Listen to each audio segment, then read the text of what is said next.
Candidate साबित कर रहे हो वर्कफोर्स में एंटर करने के लिए। अम, तो और और जैसे आप 12th के बाद बैचलर्स करते हैं, आप आपकी मार्केट वैल्यू और आपकी नॉलेज में एक बढ़ोतरी होती है। जैसे आप हायर एजुकेशन की के बारे में सोचते हैं बाहर, वो जो लीप होता है से फ्रॉम 10वीं से लेके 12वीं तक और 12वीं से लेके बैचलर्स तक, ये काफी सिग्निफिकेंट लीप्स है, काफी सिग्निफिकेंट जंप्स है। बट जब आप हायर एजुकेशन अब्रॉड कंसिडर करते हैं, जब आप फिनिश करते हैं, तो आप एक बहुत ज्यादा बेटर पोजीशन में आ जाते हैं वर्कफोर्स के लिए। um, तो एक मेरे मेरे हिसाब से बहुत सब्सटैंशियल लीप है नॉलेज में और मार्केट वैल्यू में, विच इज ये जो दो चीजें हैं, I feel that's what people are looking for.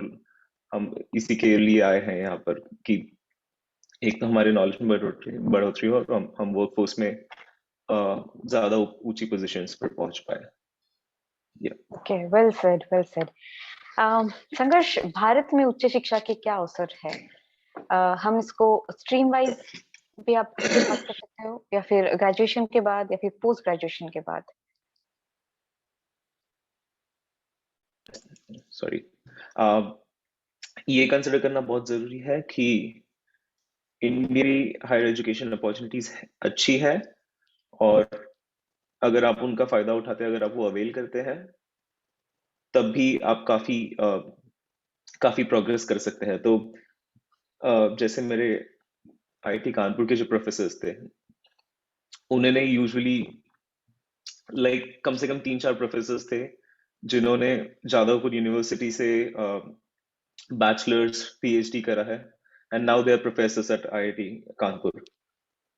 इससे साबित क्या होता है कि देयर इज पोटेंशियल। ऐसे नहीं, एक सबसे बड़ी चीज मैं ये देखता हूँ कि लोग कहते हैं कि मैंने अंडरग्रेड किसी मतलब मैंने बैचलर्स किसी नामी गिरामी यूनिवर्सिटी से नहीं करा है, तो उसके बाद मेरा करियर खत्म है। That's very not true. So India में भी आपको काफी अपॉर्चुनिटीज मिल जाएंगी। It's just that you have to pick the right colleges. जैसे अगर आपने बैचलर्स मान लीजिए कहीं से किया है, तो उसके बाद आपको देखना है कि आप मास्टर्स के लिए लेवल अप कैसे कर सकते हैं। तो आप कॉलेज फिर उस हिसाब से चुनेंगे। फिर अगर आप पीएचडी करना चाहते हैं उसमें, तो बेसिकली आइडिया ये है कि आपको सामने की तरफ प्रोग्रेस करते रहना है। तो आई वुड से कि like even before you considered higher education abroad, आपको एक झलक इंडिया की तरफ भी देख लेनी चाहिए, जस्ट बिकॉज वो ज्यादा आसान है in a lot of terms, visa, financially. कि अगर दैट्स नॉट टू से कि आप एजुकेशन अब्रॉड कंसिडर नहीं करना चाहिए, या even with low finances many people have done that, but it's also a good option just to look around कि आपके पास options क्या है।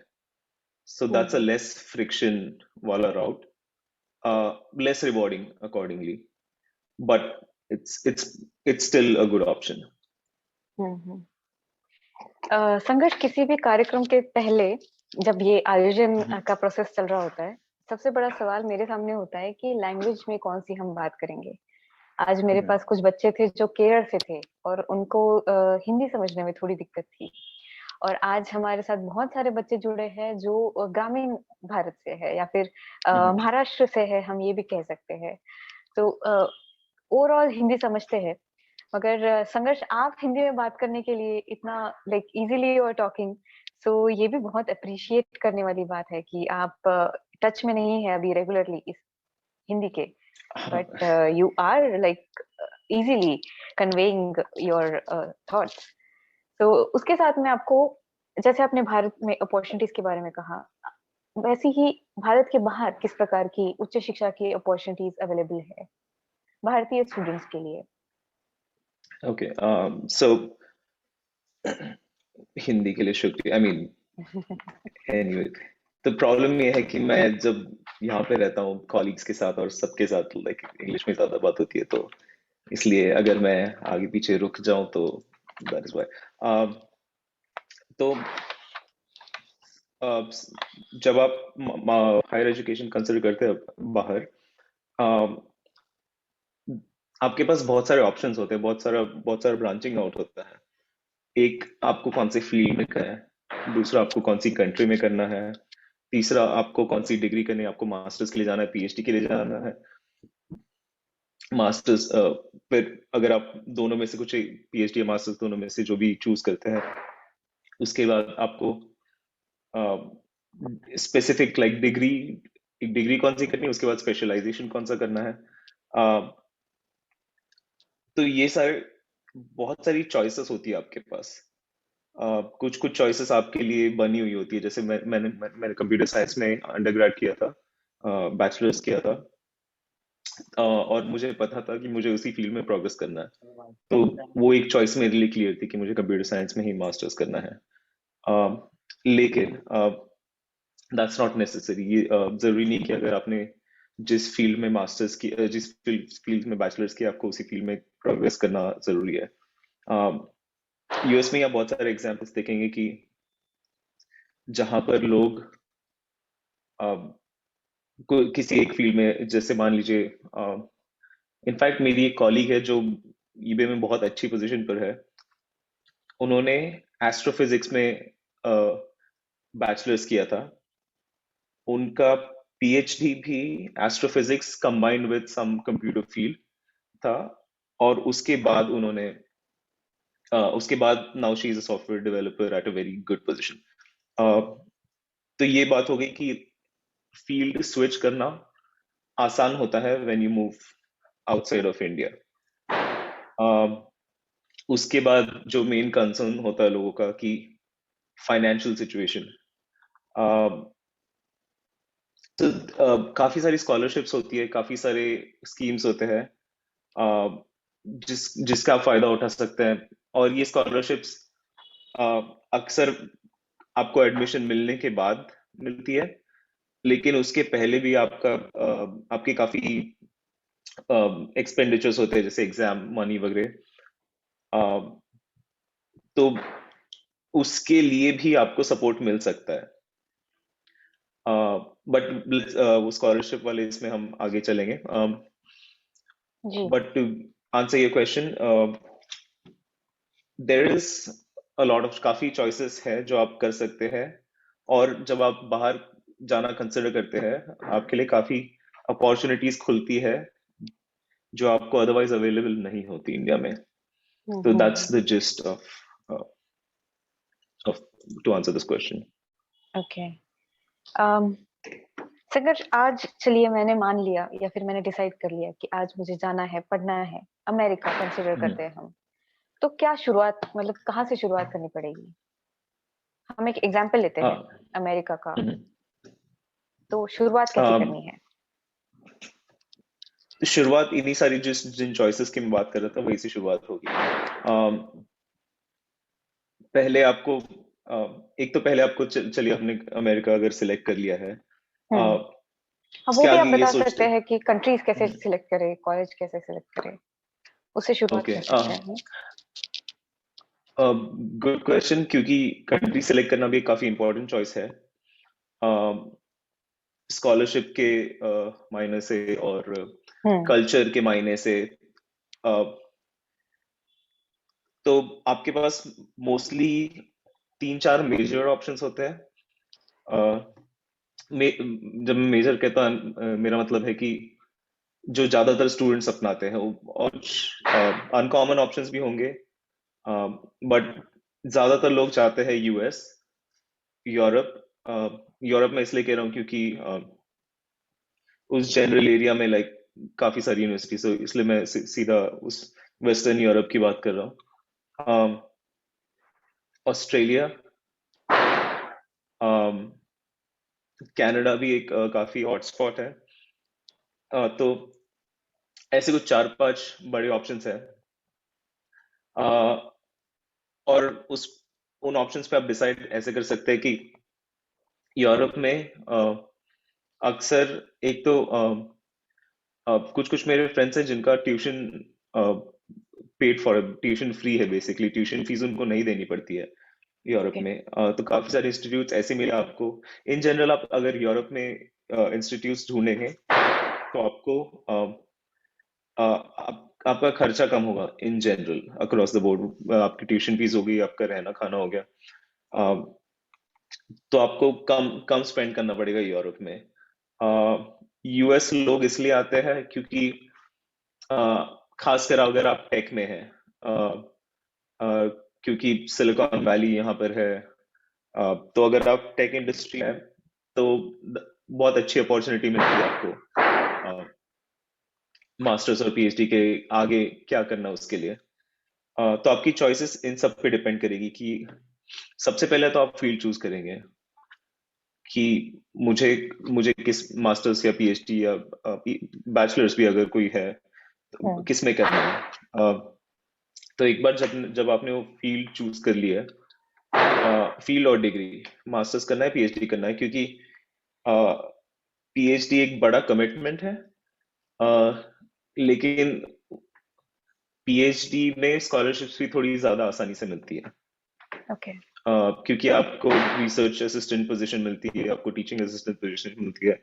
अ, और अक्सर ये सब चीज आपको मास्टर्स में भी मिल सकती है। तो जैसे जॉर्जिया इंस्टीट्यूट ऑफ टेक्नोलॉजी मैंने 3 सेमेस्टर्स बिताए थे, और उसमें से 2 सेमेस्टर्स में मुझे फी ना के बराबर देनी पड़ी, बिकॉज क्योंकि मैं टीचिंग असिस्टेंट की पोजीशन पे था। अ, तो ये एक काफी कन्वीनियंट होता है इंटरनेशनल स्टूडेंट्स को स्पेशली, क्योंकि finances are always a problem. Hmm. तो जब आपने ये सारी चॉइसेस कर ली है, फिर आपको यूनिवर्सिटी के एक्सेप्टेंस क्राइटेरियाज देखने होते हैं। जैसे मैंने अप्लाई करते समय 5 या 6 यूनिवर्सिटीज को अप्लाई किया था। तो उनके एक्सेप्टेंस क्राइटेरिया क्या है? यूजुअली वो लोग जीआरई एग्जाम का स्कोर देखते हैं, और अगर आप यूएस आ रहे हैं तो test of English as foreign language, TOEFL जिसे कहते हैं। तो ये सारी क्राइटेरिया आपको पहले ध्यान में रखनी होगी कि स्टेटमेंट ऑफ पर्पस होता है, जो बेसिकली एक निबंध होता है जिसमें आप लिखते हैं कि अ, आपने आप क्यों डिजर्व करते हैं ये पोजीशन, और आपने अभी तक उस पोजीशन की तरफ क्या काम किया है। कि अ, मैंने अंडरग्रेड में कंप्यूटर साइंस में ये किया है, फिर उसके बाद मैंने ये प्रोजेक्ट्स किए हैं। तो बेसिकली आप आपकी अभी तक की करियर ट्रेजेक्ट्री आप उसमें बताते हैं। फिर लेटर ऑफ रिकमेंडेशंस आते हैं, जो आप किसी मैनेजर, आपके वर्क मैनेजर से या प्रोफेसर से आप ये सब लेटर ऑफ रिकमेंडेशंस ले सकते हैं, विच इज बेसिकली कि अ, आपने जिनके साथ काम किया है और जो आपके आपके काम की गारंटी दे सकते हैं बेसिकली। तो अगर आप लॉ में करना चाहते हैं तो आप अक्सर एलसैट देंगे, लॉ स्टैंडर्ड एडमिशन टेस्ट। तो डिपेंडिंग ऑन आप कौन सी फील्ड में जाना चाहते हैं, आपके टेस्ट्स, आपके एप्लीकेशंस, आपके स्टेटमेंट ऑफ पर्पसेस उस हिसाब से बदलेंगे। Hmm. But in the end it's all about कि आप कौन सी क्या चूज करें, और फिर उस डायरेक्शन में आप you keep on making those choices. शुरुआत कंट्री से होती है, और फिर वो जाके स्पेशलाइजेशन पे, और फिर ट्यूशन फीस कितनी है, और फिर क्या क्या पोजीशंस मिल सकती है आपको ऑन कैंपस काम करने के लिए, ताकि हम्म। आप ताकि आप अपना फाइनेंस अपने आप से सपोर्ट कर सके। संघर्ष, वहाँ काम करते करते पढ़ाई, ऐसा भी कोई स्कीम है? ऐसा मेरे सुनने में आया है। um, तो जैसे कि मैं कह रहा था कि अगर आपको टीचिंग पोजीशन मिल जाती है, हम्म। टीचिंग असिस्टेंट या रिसर्च असिस्टेंट, तो उसमें मुझे मान लीजिए 10 से 15 घंटा हफ्ते में काम करना पड़ता था। जैसे मैं एक टीचिंग असिस्टेंट था, तो मुझे जैसे असाइनमेंट्स चेक करने होते हैं, या ऑफिस आवर्स रखने होते हैं। हम्म।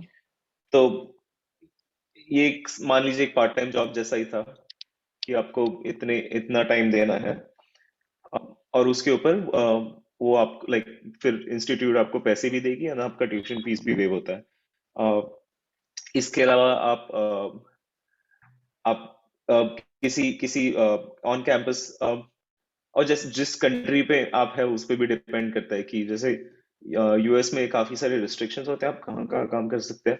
आप सिर्फ ऑन कैंपस जगह काम कर सकते हैं, तो अगर कोई किसी ऑन कैंपस रेस्टोरेंट है, लाइब्रेरी है, अ, आप वहाँ पे आप काम कर सकते हैं पार्ट टाइम सिर्फ। तो ये रिस्ट्रिक्शंस कंट्री के हिसाब से बदलते हैं, बट ये एक ऑप्शन है कि आप अपने आप को फाइनेंशियली सपोर्ट कर सकते हैं इन पैरेलल टू आपकी स्टडीज। ओके संघर्ष, आपने बहुत ही टू द पॉइंट और स्टेप वाइज इस सवाल का जवाब दिया है। I really appreciate that. साथ ही में आपने अभी जीआरई और टॉयफल का नाम लिया या फिर उसका रेफरेंस लिया, तो इन एग्जाम्स का नेचर कैसा होता है या फिर किस प्रकार की तैयारी इन एग्जाम्स के लिए लगती है? जीआरई जीआरई टॉफल के बारे में बात कर सकता हूँ मैं, क्योंकि मैंने दिए वो दोनों एग्जाम्स। बाकी जो मान लीजिए एलसैट है जो लॉयर के लिए है, और बाकी जो मेडिकल एडमिशन टेस्ट है उसके बारे में ना के बराबर जानकारी है मुझे, तो मैं सिर्फ जीआरई और टॉफल के बारे में बताऊंगा। तो टॉफल जैसे नाम सजेस्ट करता है, test of English as a foreign language.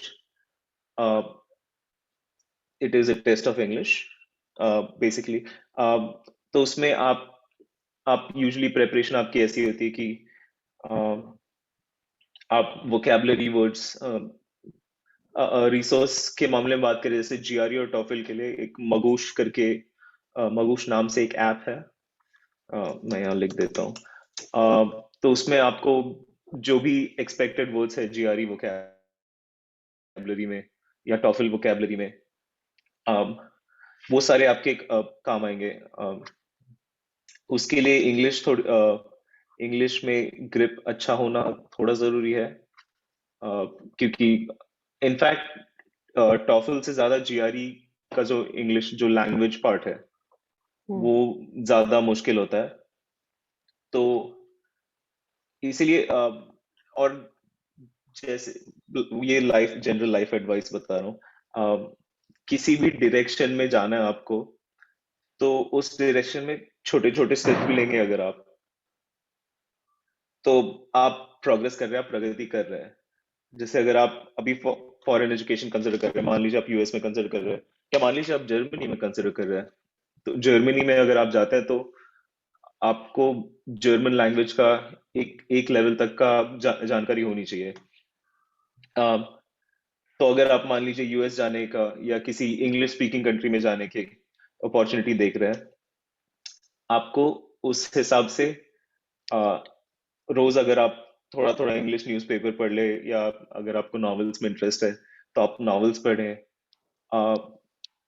Spoken English काफी ज्यादा इंपॉर्टेंट है। टॉफल टॉफल में एक सेक्शन होता है जिसमें आपको एक टॉपिक देंगे, उसके ऊपर आपको खुद से एक रिस्पॉन्स बना के आपको वो ऐसे जैसे बोलना होता है, और वो रिकॉर्ड करते हैं, एंड उस रिकॉर्डिंग पे you are judged, you like your scored rather band. Yeah. तो मैं तो कहता हूँ any time is the best time कि आप अपनी इंग्लिश प्रिपरेशंस पे काम करना शुरू करें। अगर आपको मास्टर्स नहीं जाना है तो English is in general a good life skill. उस पे आप अपना इंटेलिजेंस बेस मत कीजिए। अगर आपकी इंग्लिश अभी खराब है, इसका मतलब ये नहीं है कि इसका मतलब ये नहीं कि आप मास्टर्स नहीं कर सकते बाहर, या पीएचडी नहीं कर सकते, और उसका मतलब ये नहीं है कि आपके साथ कुछ गलत है। आज से आगे आपकी इंग्लिश नॉलेज कहाँ जाती है,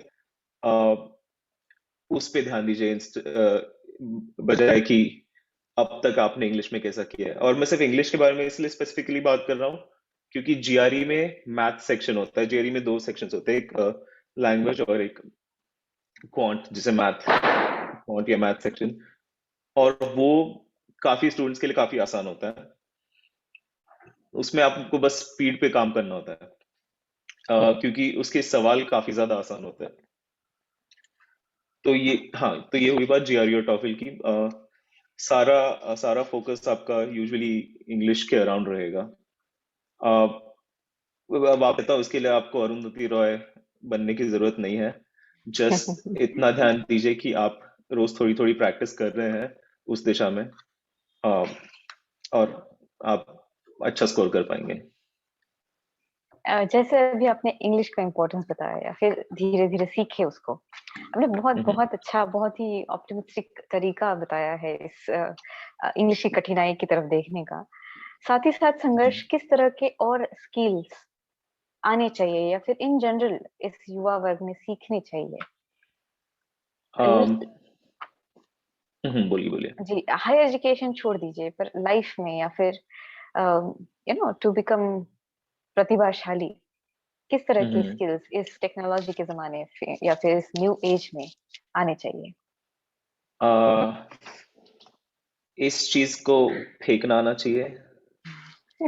अ, और मैं इसलिए कहता हूँ, और मैं इस नॉलेज से कहता हूँ कि मैं खुद टेक इंडस्ट्री में हूँ। तो अगर लोगों ने जी। ये इस्तेमाल करना छोड़ दिया तो मेरी नौकरी पे दिक्कत आ जाएगी। लेकिन मैं और रसिका इस बारे में बात करते हैं कि जी। मेरे पास ना इंस्टाग्राम है, ना इंस्टाग्राम। फेसबुक है, ना टिकटॉक है। अ, और वो इसलिए है क्योंकि मुझे उससे कुछ कुछ वैल्यू नहीं मिल रही थी। और मैं एनकरेज करूंगा सब लोग को, आपके पास एंड्रॉयड फोन है तो आप सेटिंग्स में जाके डिजिटल वेलबींग, एक एक सेटिंग होती है, उसमें आप देख सकते हैं आप दिन में फोन कितना देर इस्तेमाल करते हैं और कौन से एप्स पे आप टाइम स्पेंड करते हैं। हम्म। अम, और अगर आप iOS पे है तो स्क्रीन टाइम। लेकिन अगर मान लीजिए अगर आप दिन का 2 घंटा या 3 घंटा या 4 घंटा फोन पे बिताते हैं, अगर वही टाइम आप किसी भी और, ऐसे नहीं कि आप सिर्फ पढ़ाई पे ही, आइडिया ये है कि एक एक सेंस ऑफ डिसिप्लिन होना चाहिए।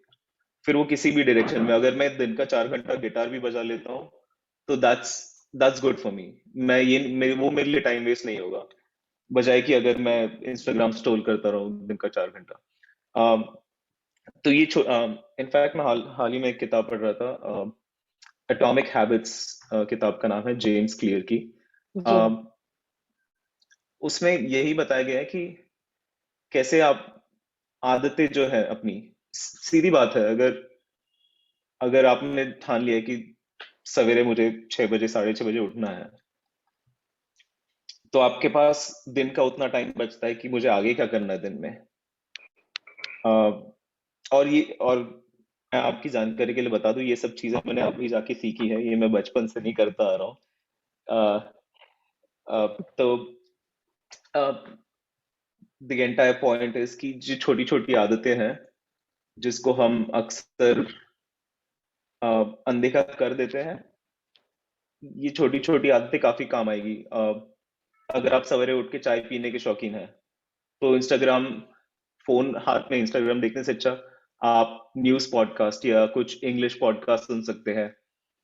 उससे एक तो आपको खबर की भी जानकारी रहेगी, उस साथ आप अपनी इंग्लिश भी सुधार, इंग्लिश जैसे कान पे पड़ती है लैंग्वेज, वैसे आप पिकअप करते हैं automatically.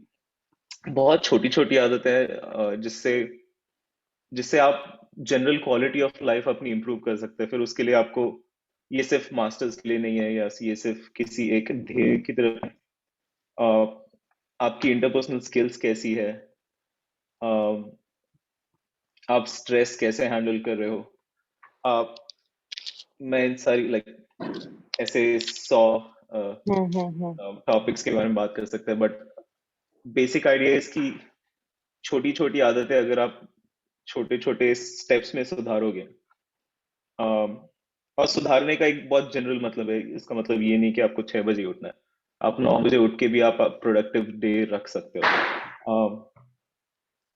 But the idea is to progress छोटा छोटा, थोड़ा थोड़ा, in the right direction. Sense of discipline. Hmm, hmm. Sangharsh, आप जब गए थे आपके मास्टर्स के लिए जॉर्जिया टेक आप गए थे, कंप्यूटर एप्लीकेशंस पढ़ने। तो आपका कैसा अनुभव रहा? कल्चर शॉक रहा या फिर भाषा अलग थी, लोग अलग थे, घर से आप दूर गए थे? वैसे आप घर से दूर रहे हैं, उसके पहले भी आपने आईआईटी में आपका पूरा समय घर से दूर बिताया है, मगर yeah, देश छोड़ नहीं के बोलिए बाहर बोलिए जाना, सॉरी। वो आपके लिए कैसा अनुभव रहा? um, और मैं यहाँ पे एक और चीज बताना चाहती हूँ संघर्ष की, भले ही संघर्ष वहाँ है लेकिन वो इतने कनेक्टेड है कि वो साल में 2 बार तो आ ही जाते हैं नागपुर। और वो सोशली भी बहुत ज्यादा एक्टिव है। खैर, मैं you will cut me if I go on praising you और saying good things about you, so जी आप सवाल का जवाब दीजिए। um, आपका अनुभव कैसा रहा? कल्चर शॉक रहा या कैसे लोग रहे? um, तो एक अच्छी चीज है अगर आप इंडियन हैं और अगर आप एज एन इंडियन किसी बाहर यूनिवर्सिटी में पढ़ाई करने जा रहे हैं, आपको काफी सपोर्ट होता है बिकॉज ऑलरेडी काफी सारे भारतीय लोग आपके बैच में होंगे, आपकी क्लास में होंगे या आपके प्रोग्राम में होंगे। ओके। तो वो एक सपोर्ट, जैसे मैं जब गया था मेरे मेरे बाकी तीनों रूममेट्स इंडियन थे, इंडियन के इनफैक्ट दिल्ली से थे। तो वो एक तरह से क्वेश्चन करता है आपका हम्म। जो फॉल होता है या आपका जो कल्चर शॉक होता है, वो एक तरह से क्वेश्चन करता है। तो मुझे और इन जनरल स्पेशली यूएस में काफी आसान होता है, अगर आप अपने कंफर्ट जोन से बाहर नहीं निकलना चाहते हैं तो काफी आसान होता है कि अ, आपको वो वैसा सपोर्ट ग्रुप मिलेगा। दैट गोज फॉर लाइक काफी सारी कंट्रीज, जस्ट बिकॉज हमारे यहाँ से इतने सारे स्टूडेंट्स जाते हैं। हम्म। बट या मैं उस उस उस not kind like I'm not that kind of person ki, like who would, especially when it comes to like social interactions, who would uh, like to be in his comfort zone. तो मैं अक्सर ऐसे experience और ऐसे लोग practically ढूंढता रहता हूँ जो जिससे मुझे कुछ सीखने मिले, और सीखने ना भी मिले तो it's just new experience, right? तो बिकॉज मेरे रूममेट्स इंडियन थे तो वो कल्चर शॉक थोड़ा क्वेश्चन था। इट्स स्टिल लाइक आप फिर भी इस चीज को अंडर एस्टिमेट नहीं कीजिए कि आप एक नई कंट्री में जा रहे हैं। काफी सारी चीजें, सीधी सी बात, अगर आप अगर आप ग्रोसरी स्टोर जाते हैं, अगर आप दुकान में जाते हैं और अगर आपको दूध लेना है तो इंडिया में क्या करते हैं भैया, आधा लीटर 1 लीटर दूध देना। वहां पे होता है होल मिल्क, फिर होता है 2%, फिर होता है 1%, फिर होता है फैट फ्री, फिर होता है ओट मिल्क, फिर होता है आमंड मिल्क। तो और it might sound funny, but when you are in the position, जब आप वहां पे हो, किसी किसी के लिए it could be overwhelming too. Exactly. And इन्हीं लाइक यही छोटी छोटी चीजें कि they pile up, they mount up. uh, तो it takes time to get accustomed to that, वक्त लगता है, बट ओवरऑल हाँ, कोई आप में से अगर कोई इंग्लिश शोज वगैरह देखता है या मूवीज देखता है तो ये मत सोचिएगा कि मैंने तो सारी जानकारी ले रखी है और अभी मुझे कल्चर शॉक नहीं होगा। दूसरा हाँ, देश है, गुड अलग पॉइंट। देश है, तो उस हिसाब से आप वो महसूस करेंगे कि आप अपने देश में नहीं हैं। उस उससे आप कितनी जल्दी रिकवर करते हो और कितनी जल्दी आपको उसकी आदत पड़ती है, वो हम्म। आप पे डिपेंड करता है, आप कितना खुद को पुश करना चाहते हो। द गुड थिंग इज आपको पुश करने की जरूरत भी नहीं है, जैसे कि मैंने कहा, you can be in your comfort zone which is completely fine, it's not necessarily bad की। बट मेरे हिसाब से अगर आप किसी भी जगह जा रहे हैं तो आपको वो एक्सपीरियंस का मजा लेना चाहिए। Uh, तो to answer your question, to wrap it up, culture shock उतना स्ट्रांग नहीं था, और धीरे धीरे I am getting used uh, to the country and to the people and to the culture, to the behavior. Yeah.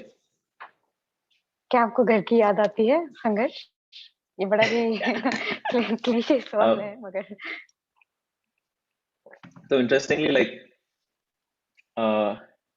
तो US में ऐसा है कि अगर आपको आप बच्चे वैसे लाइक 12th के बाद जिसको हाई स्कूल कहते हैं यहाँ पे, हाई स्कूल के बाद अ, जो बैचलर्स करने हैं वो लाइक शहर से बाहर या घर से बाहर जाते हैं, या इन जनरल भी 18 के बाद माँ बाप गारंटी देना छोड़ देते हैं, मतलब they are on their own basically. मेरे माँ बाप ज्यादा प्रोग्रेसिव है उन्होंने 15 की उम्र में छोड़ दिया था मुझे। नहीं तो जोक्स अपार्ट, मुझे one I am very out going, तो मुझे ज्यादा वक्त नहीं लगता है मिलने मिलने में। लेकिन मैं 15 साल की उम्र से भी बाहर था, तो शायद मुझे उसका एक एक सेंस में फायदा है कि I was put in positions जहाँ पे I was out of my comfort zone, कि मुझे एडजस्ट या एक एक मेंटल एडजस्टमेंट करना पड़ा कि नई जगह और नए लोग। तो वो मैं 10th के बाद से करता रहा हूँ, तो आई वो लाइक ऐसे नहीं कि घर की याद नहीं आती है, but just that I am better adapted for it, I guess. Great. Sangharsh, coming back to our topic, उच्च शिक्षा के बाद अब हमने पढ़ाई कर ली, हम चले गए Indian university, IIT for example, या फिर कोई भी नेशनल इम्पोर्टेंस की इंस्टीट्यूट से हमने पढ़ाई कर ली, या फिर विदेश की किसी बहुत ही नामची यूनिवर्सिटी से पढ़ लिए। अब इसके बाद किस प्रकार की नौकरी या फिर उद्योग के अपॉर्चुनिटीज किसी भी स्टूडेंट को अवेलेबल है, या फिर कैसे अब एक्सप्लोर किया जाए उसको, उसके बाद कैसा होता है लाइफ? Excuse me.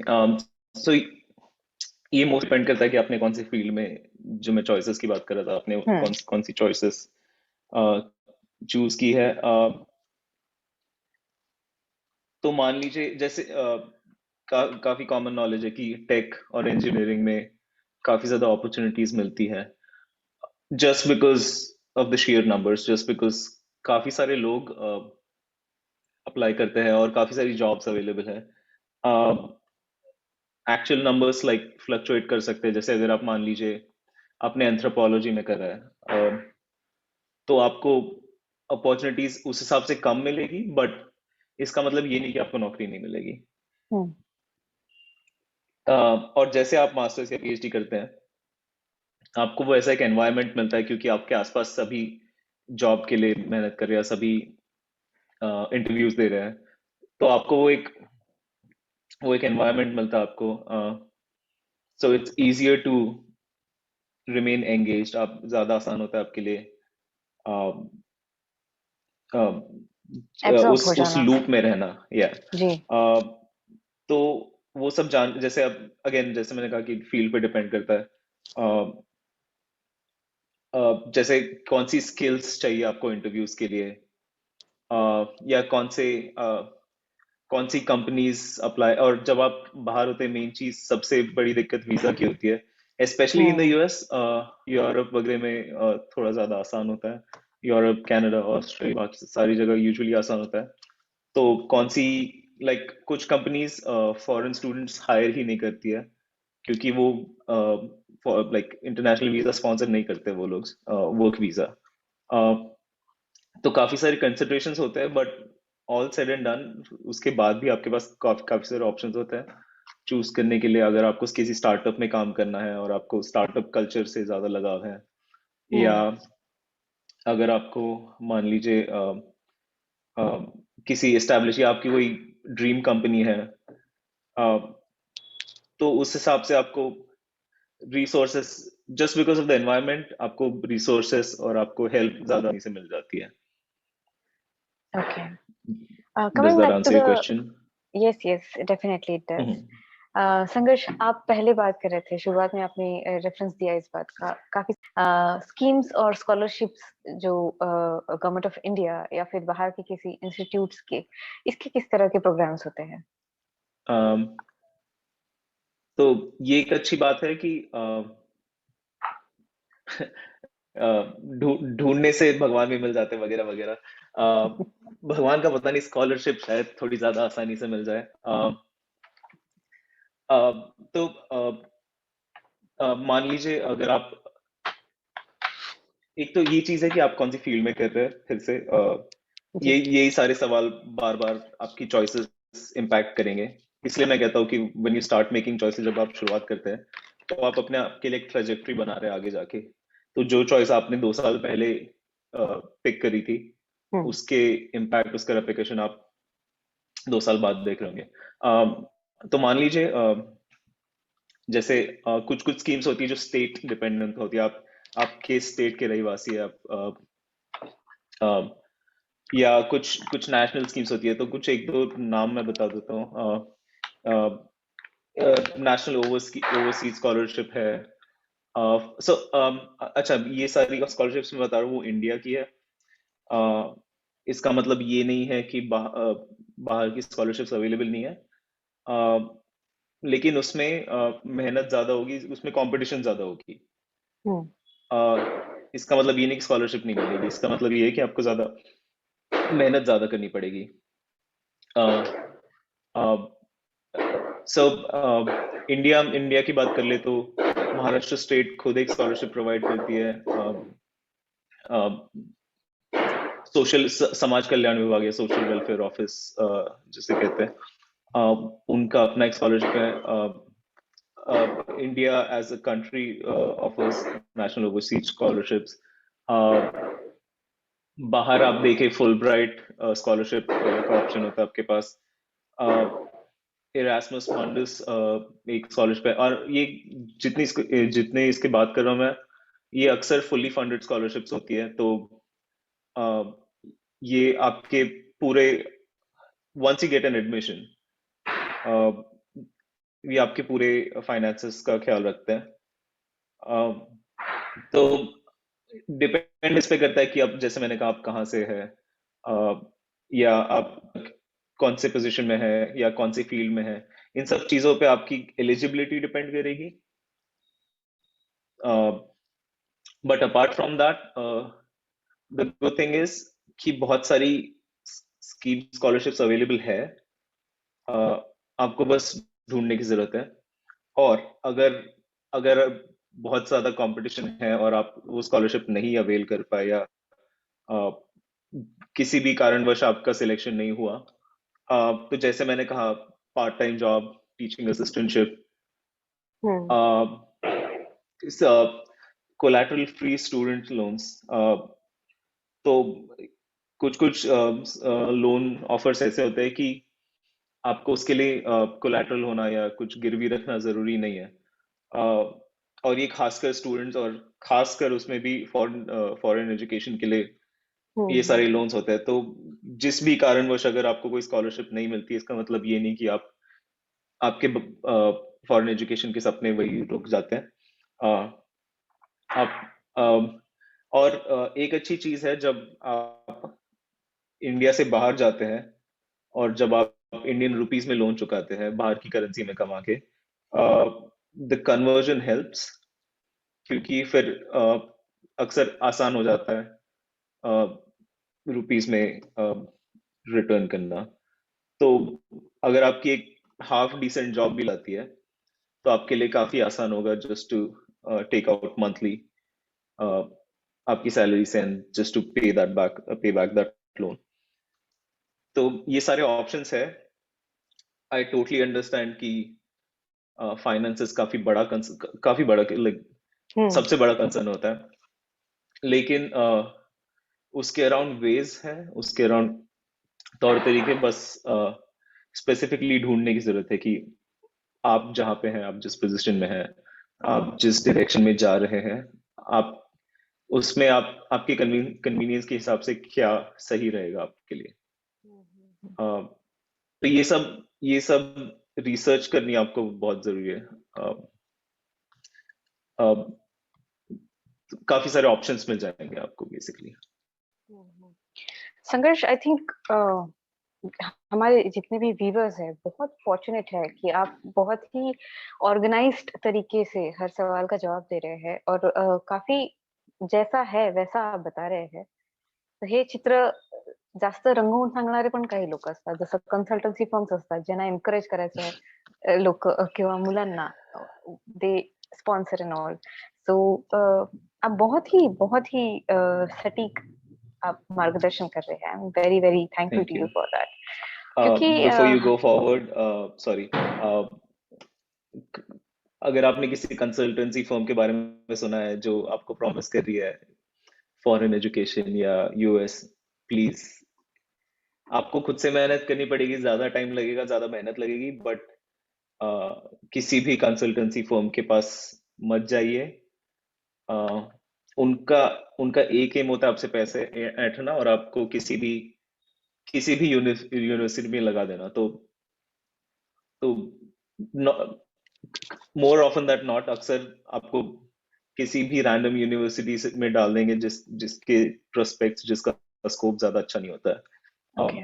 तो कंसल्टेंसी फर्म्स से दूर रहिएगा. Sorry to interrupt, but I just wanted to put it out there. हमने इस कार्यक्रम के शुरुआत में एक क्वेश्चनर फ्लोट किया था और उसके जिस तरह के रिस्पॉन्सेस आए वो पढ़कर मुझे मैंने भी संघर्ष से बात की कि ये हमारे कंसर्न्स है, हमारे बच्चों के ये कंसर्न्स है और इसको आप एड्रेस करिए. और संघर्ष आप सीरियस बहुत अच्छा आपने दूसरा जो जवाब देना शुरू किया तब से मुझे लग रहा है कि आपसे अच्छा चॉइस हो ही नहीं सकता है इस विषय को एड्रेस करने के लिए, क्योंकि आपने वो सब जिया है. You have lived through that and you are an inspiration to all these kids, all these students, girls and boys both. ये सारे ग्रामीण भाग से आ रहे हैं और ये सपने देख रहे हैं मगर उन्हें पूरा कैसे करना है इनका, इस पे इनको बहुत ही मार्गदर्शन की जरूरत है.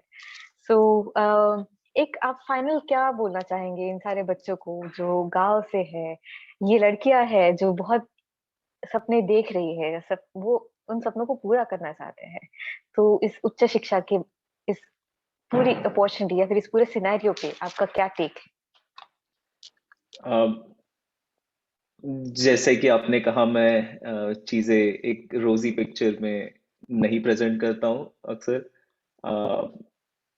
आई like to tell it as it is. आसान नहीं है, स्पेशली जब फाइनेंसेस की दिक्कत आती है या टेस्ट स्कोर्स की दिक्कत आती है. It's not easy to just run through that. मेहनत लगती है. जैसे मैंने निराशा भी काफी हद लगती है. मैंने पहले साल अप्लाई करा था जब, तो मुझे मैंने 6 इंस्टीट्यूट्स में अप्लाई करा था और मुझे 6 के 6 रिजेक्शन आए थे. और उसके बाद में मैंने ऑलमोस्ट गिव अप कर ही दिया था कि अब अभी नहीं जाना मुझे masters, because it's difficult to keep going through that and तो मैंने सेकेंड ईयर मैंने माइंड बना लिया था कि सेकेंड ईयर जो अप्लाई कर रहा हूँ मैं, उसके बाद मैं अगर नहीं हुआ तो मैं उसके आगे अप्लाई नहीं करने वाला था. तो it's not gonna be easy. बस लगे रहो. pretty much that's all I have to say. और किसी भी छोटा मोटा कारणवश अगर आप वो नहीं कर पा रहे जो सपना आप देख रहे थे, अगर आप उस डायरेक्शन में ही 2 स्टेप चल लिए तो that's better than not walking or walking back. क्या बात है. तो I guess just keep walking. सपने देखिए और उनको पूरा करने की हिम्मत रखिए और उस पे काम करिए. ओके. मुझे बहुत ही ओके, हमारा समय बहुत ही तेजी से दौड़ रहा है और हमने आज संघर्ष को वहाँ सुबह है, अभी सुबह के 6 बज रहे हैं ना संघर्ष? 7:20 7:20. ओके. और I am really indebted to you Sangharsh कि आपने सुबह उठकर इतने अर्ली मॉर्निंग उठकर इस कमिटमेंट को पूरा किया. मुझे कई लोग पूछते हैं कि तुम ये क्यों कर रहे हो या फिर why are you organizing all this sessions. क्या तुम्हें जर्नलिज्म में जाना है या फिर क्या तुम्हें कंटेंट क्रिएटर बनना है?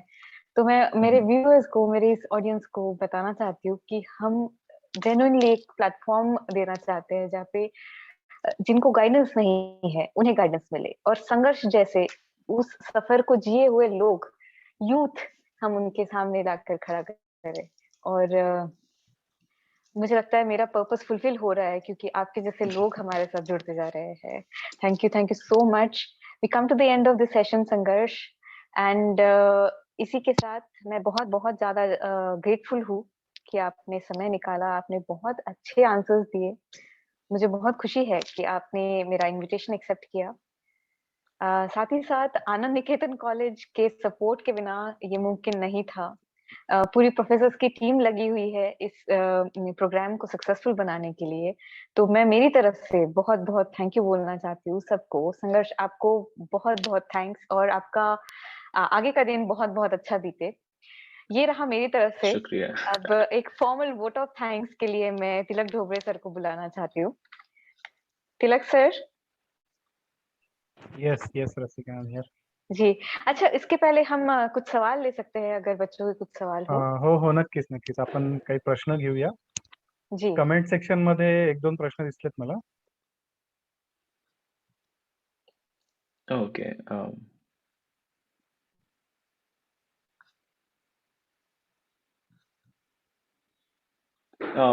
और या कमेंट सेक्शन में आपको नहीं भी लिखना है, आपका कोई सवाल है तो आप माइक पे आके या कैमरा पे आके बोल सकते हैं। जी। कामड़ी जी थैंक यू कह रहे हैं आपको। सरोज आगलावे मैम ने ज्वाइन किया है। Thank you so much for joining ma'am. आपने इस ऐप के बारे में बताया है यहाँ पे, मगुश। हाँ, मगुश। और तो ये जीआरई और टॉफल के हम्म, वोकैबुलरी प्रिपरेशन के लिए, बाकी भी उनके ऐप्स है जो जीआरई और टॉफल के दूसरे एरियाज पे फोकस करते हैं। यहाँ पे मैंने अपना लिंक्डइन प्रोफाइल डाल रखा है, तो जी, अगर आपको कोई सवाल है, नेहा, पीएचडी एप्लीकेशंस तो यूएस में ग्रेड स्कूल कहते हैं मास्टर्स और पीएचडी को। तो मास्टर्स और पीएचडी में कोई खास फर्क नहीं होता यहाँ पर। तो जब आप मान लीजिए जीआरई या टॉफल देके जब आप मास्टर्स में जाते हैं तो आप काफी आसानी से उसको पीएचडी में कन्वर्ट कर सकते हैं। तो एप्लीकेशन वाइज कोई फर्क नहीं रहेगा। आप जस्ट कौन से कॉलेज में इसके लिए कौन से पोजीशन के अप्लाई करते हो, वो मैटर करेगा। अगर आप पीएचडी के लिए अप्लाई करते हैं तो अ, आपका रिसर्च प्रोफाइल अगर ऑलरेडी स्ट्रांग हो तो उससे मदद होती है। बट आप सिर्फ मास्टर्स से स्टार्ट करके आप बाद में आराम से या तो सेम यूनिवर्सिटी में या डिफरेंट यूनिवर्सिटी में कन्वर्ट कर सकते हैं। तो वो एप्लीकेशंस, इसलिए थ्रू आउट द टॉक मैं मास्टर्स और पीएचडी एक ही साथ लेके चल रहा था, क्योंकि अ, उसमें कोई खास फर्क नहीं होता है। ओके, आपका एप्लीकेशंस काफी सिमिलर दिखेगा। GRE is compulsory for PhD. कुछ कुछ यूनिवर्सिटीज जीआरई का कंपल्सन हटा रही है, hmm, but but in general across the board आप देखेंगे कि जीआरई आपको देनी पड़ती है, जीआरई और TOEFL. I hope that answers your question. Sangharsh, क्या गेट हाँ, मैं या गेट का भी कोई रेलेवेंस है इंटरनेशनल नहीं, प्लेटफॉर्म पे? GATE is for Indian masters in India, तो ओके, गेट स्कोर्स बाहर नहीं गिने जाते हैं। ओके, मैंने यहाँ पे अपनी लिंक्डइन प्रोफाइल डाल रखी है, तो अगर कोई रीच आउट करना चाहता है तो they can reach out to me on my LinkedIn. जी। सो हमें तो बड़ा मजा आया संघर्ष आपसे बात करके। बहुत बहुत सारी सेम जानकारी हियर। मिली। और आप अगली बार जब आएंगे, इंडिया जब आएंगे, तो हम कोशिश करेंगे एक ऑफलाइन सेशन ऑर्गेनाइज करें। और टाइम जोन्स के डिफरेंस की वजह से हमारा ये थोड़ा डिले हो गया, और आखिर में ये सक्सेसफुल हो गया। So I am very very happy. और बहुत बहुत अच्छा चॉइस रहा। तो Tilak, Tilak sir. Hello, am I audible? जी, जी, Yes. So finally, I am here to propose a formal vote of thanks now. काफी अच्छा कन्वर्सेशन था और बहुत सी चीजें आज हमें सीखने को मिली, नॉट ओनली टू स्टूडेंट्स, लेकिन मुझे भी बहुत सी चीजें आज जानने का मौका मिला इस प्रोग्राम से। तो सबसे पहले मैं थैंक्स बोलना चाहूँगा, मतलब from the bottom of my heart I am thankful to you mister Sangharsh Aglawe, कि आपने बहुत अच्छे से सारी चीज़ें प्रेजेंट करी है। और सबसे जो जो सबसे इम्पोर्टेंट चीज़ थी वो थी कि मोबाइल को दूर रखना कितना आज के ज़माने में ज़रूरी है। और ये एक ऐसे मतलब एक ऐसा व्यक्तिमत्व हमें बता रहा है जो खुद कंप्यूटर इंजीनियर है, जो जी खुद सॉफ्टवेयर इंजीनियर है। तो इसका कितना ज़्यादा मतलब आज के लिए कितना ज़्यादा इसका रिलेवेंस है वो मुझे अभी समझ रहा है कि किस तरह मोबाइल में हम उलझे हुए हैं। लेकिन दूसरी चीज़ ये भी है कि आपने कहा कि कंसल्टेंसी में ज़्यादा आप ना पढ़ते हुए खुद से रिसर्च करके खुद अप्लाई करना बहुत अच्छी चीज़ होगी। तो ऑनलाइन का ये भी फायदा है कि आज सारी चीज़ें ऑनलाइन अवेलेबल है, तो आप उसका कितना अच्छे से अच्छा यूज़ करके आपके ड्रीम्स को पूरा कर सकते हैं। मैं थैंक यू देना चाहूँगा principal doctor Munal Kade sir, Anand Niketan college Anandwan, who has supported us for this program. I would like to thanks Miss Rasika Shende, कि जिनके बिना ये प्रोग्राम पॉसिबल नहीं था। She is the organiser of conventionally unconventional, और ऐसे अलग अलग टॉपिक्स, काफ़ी क्रिएटिव टॉपिक्स वो लेकर आती है हमारे लिए और सभी लोगों के लिए, जिससे कि काफ़ी वैल्यू एडिशन होता है हमारे लाइफ में और स्टूडेंट्स की लाइफ में specially. So thank you so much Rasika. मैं थैंक यू करना चाहता हूँ मिस्टर हेमंत परचाके सर, जो कॉम्पिटिटिव एग्जाम गाइडेंस सेल के और कोऑर्डिनेटर है हमारे कॉलेज में, जिन्होंने इस प्रोग्राम को मतलब करने के लिए काफ़ी हार्ड वर्क किया है। Mister Kamdi sir, professor department of zoology, उन्होंने भी इस प्रोग्राम को सक्सेसफुल करने के लिए हमारी बहुत हेल्प की है। और लास्ट में सभी पार्टिसिपेंट्स जिन्होंने आज वो हमारे प्रोग्राम में थे, बहुत सारे पार्टिसिपेंट्स, काफ़ी आपका हाई था जोश, तो ये देखकर भी काफ़ी अच्छा लगा है। और जी सपने देखिए, खुद से मेहनत करिए, यही मैं सबको कहना चाहूँगा। हमारे सामने एक बहुत अच्छा एग्जाम्पल आज है कि जिन्होंने एक सपना देखा था कभी और आज वो इस मुकाम पे पहुंचे हैं। So thank you so much mister Sangharsh Aaglawe sir, thank you. Thank you so much Sangharsh. Thank you Rasika, thank you तुला. तुमच्या संघर्षाने आमच्या पुढे खूप मोठा प्रेरणेचा पाठ उभा केलेला आहे आणि हो, मी एक गोष्ट आणि धन्यवाद. विसरलो म्हणायला, की सर हम्म. या प्रोग्रामला येण्यासाठी तुम्ही आज संघर्ष केलेला आहे, कारण तिथे सकाळ असेल हा. आणि आणि तुम्ही नाही, मी 6:30 पर्यंत तसंही उठून जातो, तर okay okay okay it's not a problem. आणि तिलक संघर्ष Yes. सर खूप छान म्युझिशियन पण आहेत. त्यांचे गिटार आपल्याला बघायलाच मिळत आहे इथे. हो पण तर आज वर्किंग डे आहे ओके. आणि तिकडे अर्थात मला वाटते तारखेचा पण फरक असेल. हम्म. तर आपण पुढे जाऊन हा. असा पण एक कार्यक्रम करूया संघर्ष. बिलकुल बिलकुल. आणि नाही, मी संघर्ष आता गायला सर, सुरू केलं की माझे बाजूचे अपार्टमेंट वाले येतील ओरडत. मी तुम्हाला सर मी तुम्हाला विनंती करेल की तुम्ही नक्कीच आनंदवनला भेट द्या जर तुम्ही नागपूरला आले की. प्रश्न येत आहेत पण आता वेळेच्या अभावी आय एम सो सॉरी ते घेता येणार नाहीत. तुम्ही सरांना लिंक्डइन वर प्रश्न पाठवू शकता.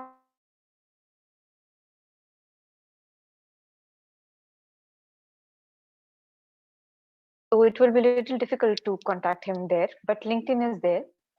So you can leave him your specific queries there. And he's such a warm person की ते प्रत्येक प्रश्नाचं उत्तर स्वतः टाइप करून लिहून राहिले तिकडे. आणि तुम्ही यांना भेटाल तेव्हा when you'll meet him in person, then you will be in awe about him. So yeah, he's very grounded and ठीक है, मैंने रुकना चाहिए यहाँ पे. Yes, please. चलिए. चलिए आप थैंक यू वेरी मच रस. आई होप कि मैं अगर इस पूरे सेशन में अगर एक इंसान की भी थोड़ी भी हेल्प हुई है तो I will be happy with that, क्योंकि जैसे मैंने कहा छोटे छोटे स्टेप्स. जी जी जी. और हम लोग तो इन्फ्लुएंस हुए ही है. और आई होप कि हमारी ये जो एक्टिविटी है ये बच्चों को पसंद आ रही है, ये हमारे पार्टिसिपेंट्स को पसंद आ रही है. और ऐसे ही आप लोग सपोर्ट करते रहिए. ऐसे ही टैलेंटेड और प्रतिभाशाली लोग हम आपके सामने लाते रहेंगे. तो एक और बार थैंक यू सो मच संघर्ष. Have a very good thank you day. Rasika. And You too. all of us from India have a very good night. चलिए, bye bye, take care. Bye bye.